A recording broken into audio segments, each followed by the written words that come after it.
잊을 수 없는 휴가를 보내기 위해 비행기를 타고 외국으로 가려고 준비 중이었는데 갑자기 비행기가 연착되는 것을 보았을 때 그 답답함을 아시나요? 아니면 아주 중요한 비즈니스 회의에 참석해야 하는데 비행기가 지연되어 회의를 망치게 된다면요. 여러분은 어떠실지 잘 모르겠지만 저는 왜 가끔 이런 일이 일어나는지 궁금하더라고요.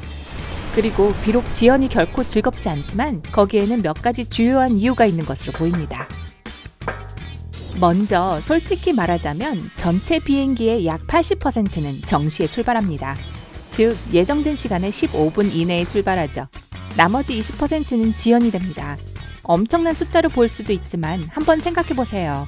비행기 조종은 차에 타서 운전하는 것과는 다릅니다. 비행이란 수백 명의 사람들의 조정이 필요한 엄청나게 복잡한 일입니다. 승객들이 비행기에 탑승하기 위해 얼마나 많은 과정을 거쳐야 하는지 생각해보세요. 비행기가 어떻게 제 시간에 이륙하는지 그게 더 놀라울 지경이에요.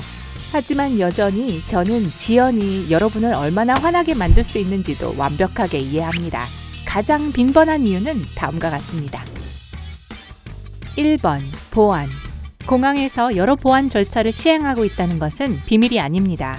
비록 공항에는 가끔 휴대 소화물에 작은 병만 넣을 수 있다는 규칙처럼 우스꽝스러운 규정도 있지만 이들은 절대적으로 필수입니다.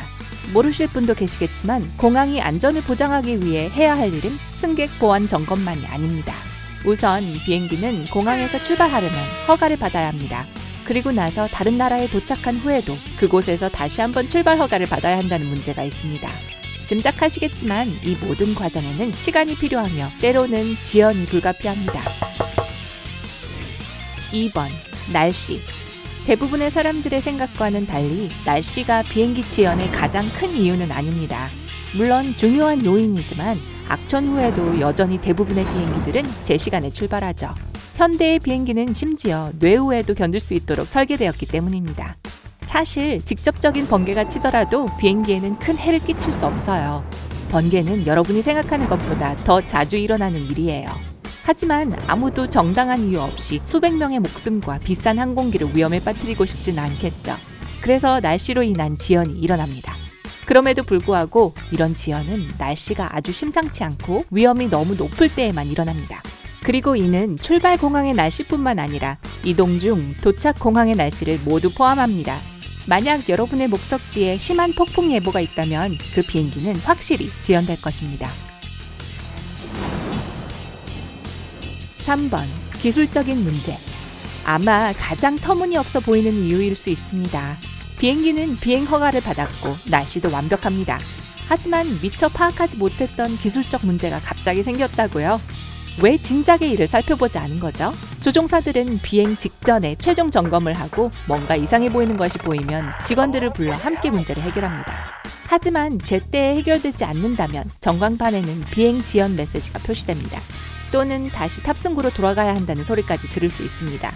하지만 여러분도 만약 어떤 문제가 발견되었다면 그 자리에서 해결하고 가는 게 훨씬 낫다는 말에 동의하실 거예요. 4번, 비행 준비. 비행 준비를 하는 것은 복잡한 일이고 이 과정에서 어떤 실수가 생긴다면 단순히 돈이나 시간보다 훨씬 더 많은 대가를 치러야 할 수 있습니다. 하지만 보통 비행기는 제 시간에 준비가 됩니다. 이러한 지연은 대부분 연료가 늦게 도착했거나 제 시간에 청소를 하지 못한 것과 관련이 있습니다. 네, 별일 아닌 것 같지만 사소한 일 하나하나가 중요하죠. 어쨌든 비행 중에는 안전과 편안함이 중요하니까요.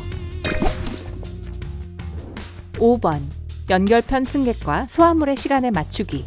항공편 연결은 분명한 이유 때문에 처리하는 것이 가장 어렵습니다. 서로 일정을 조정해야 하는 두 대의 비행기가 있는데 연결 항공편의 시간이 크게 차이가 나지 않는다면 이는 더욱 복잡해지죠. 다른 항공편을 지연시키지 않으려면 정확히 예정대로 도착해야 합니다. 그리고 여전히 가끔 지연이 일어날 수 있죠. 그리 크게 늦지 않는다면 다음 비행기는 대기를 하게 되고 기장은 승객들에게 이유를 알립니다. 이렇게라면 첫 번째 비행기의 승객들은 두 번째 비행기를 탈 때까지 시간을 벌 수 있습니다. 그 외에 한 비행기에서 다른 비행기로 가방을 옮기는 것도 문제입니다. 이는 훨씬 더 많은 시간이 걸릴 수 있습니다. 여러분도 짐이 즉시 도착하지 않는다는 건 잘 아실 거예요. 적어도 10분에서 15분 정도 기다려야 합니다. 이해할 수 있는 일이죠. 누구라도 비행기가 자신들을 기다려준 것에 고마워할 거예요. 누구나 그런 상황에 처할 수 있으니까요. 6번 화물 적화되기. 아마 아시는 분도 계실 텐데요. 민간 항공기는 승객과 승객들의 짐뿐만 아니라 화물도 운반합니다. 대부분의 경우 항공 우편입니다. 네, 다른 도시나 국가에 보내는 소포는 기본적으로 여객기로 배송됩니다. 소포 외에 다른 화물들이 될 수도 있고, 이러한 화물이 공항으로 배송되고 확인이 된 후 항공기에 적재되는 데 시간이 걸릴 수 있습니다. 다행히 화물 적화로 인한 지연은 보통 그리 길지 않기 때문에 짐을 싣는 동안 대기를 하면서 탑승구로 돌아가라는 요청은 없을 거예요. 그래도 1시간까지는 걸릴 수 있으니 이해해 주세요. 7번 조종사 대기. 종종 비행기의 조종사들은 방금 공항에 착륙한 다른 비행기에서 올 때가 있습니다. 그리고 가끔 이전 비행이 정확히 예정에 맞지 않는 경우가 있을 수 있죠. 그럴 때 비행기가 연착될 수도 있습니다. 비행기를 조종할 사람이 아무도 없기 때문입니다. 조종사 없는 비행은 일어날 수 없습니다. 하지만 이 상황은 보통 지방공항에서만 일어나는 일이고, 큰 공항에서는 항상 조종사들이 대기하며 예기치 못한 지연이 발생할 경우를 대비합니다. 모든 사람들이 긴급 상황이 발생할 수 있다는 것을 알고 있기 때문에 항상 추가적인 조치를 미리 준비하고 있습니다. 8번 수화물 초과. 많은 비행기들은 정확한 무게 제한을 가지고 있고, 만약 이 제한이 위반된다면 비행이 허용되지 않습니다. 무게 제한에는 탑승객과 승무원의 무게, 수화물, 화물, 심지어 연료까지 모두 포함됩니다. 무게 점검은 마지막에 실시됩니다. 조종사들은 공중에서 비행기의 무게가 얼마나 될지를 파악해야 하죠. 그래서 만약 너무 무겁다면 일부 승객이나 수화물을 비행에서 제외시켜야 합니다. 이때 지연이 일어날 수도 있습니다. 이런 상황이 생기면 여러분이 내려야 할까봐 걱정되신다고요? 걱정 마세요.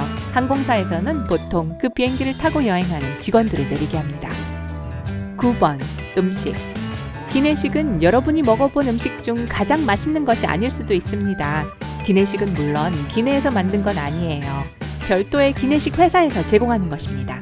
만약 여러분이 큰 공항을 이용 중이라면 기내식이 제때 도착하지 않았기 때문에 비행기가 지연될 수 있습니다. 가끔 기내식 회사에서 여러 비행기 중 배달해야 할 비행기를 못 찾는 경우가 있습니다. 기내식은 비행의 필수 서비스이기 때문에 음식이 실리기 전까지 비행기는 이륙하지 않을 것입니다.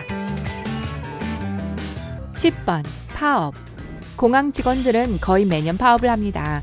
파업은 유럽에서 일어나는 비행 지연의 가장 큰 원인 중 하나입니다. 왜 파업이 일어나는지는 충분히 이해할 수 있습니다. 공항 직원들은 많은 책임을 지고 있지만 때때로 그에 상응하는 급여를 받지 못합니다. 이들의 요구는 매번 다양합니다. 더 많은 휴가 일수부터 더 인간다운 근무 환경까지요. 하지만 최소한 승객들이 느끼기에 결과는 늘 같습니다. 수십 편의 항공편은 지연되거나 심지어 취소되고 수천 명의 사람들이 예정대로 목적지에 도착하지 못합니다.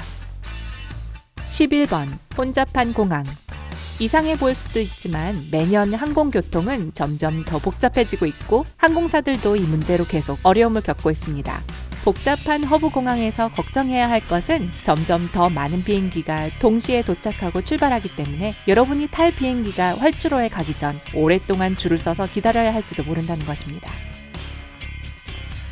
보통 기장은 승객 여러분, 심한 교통체증으로 인해 비행기가 지연되고 있습니다 라고 큰 소리로 안내하죠. 교통체증이 더 이상 자동차 운전자들만의 문제는 아닌 시대가 되었습니다.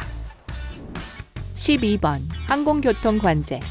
방금 말씀드린 것처럼 항공편 수는 계속 늘어나고 있고, 특히 ATC 장비는 아주 정확하게 실시간은 아니기 때문에 모든 항공편을 추적하기가 점점 더 어려워지고 있습니다.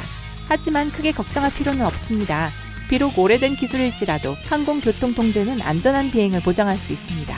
단지 요즘처럼 많은 수의 항공편이 날 때 항공교통 관제국에서는 더 명확하게 상황을 파악하고 혼란을 피하기 위해 일부 항공편을 지연시킬 것을 요구합니다.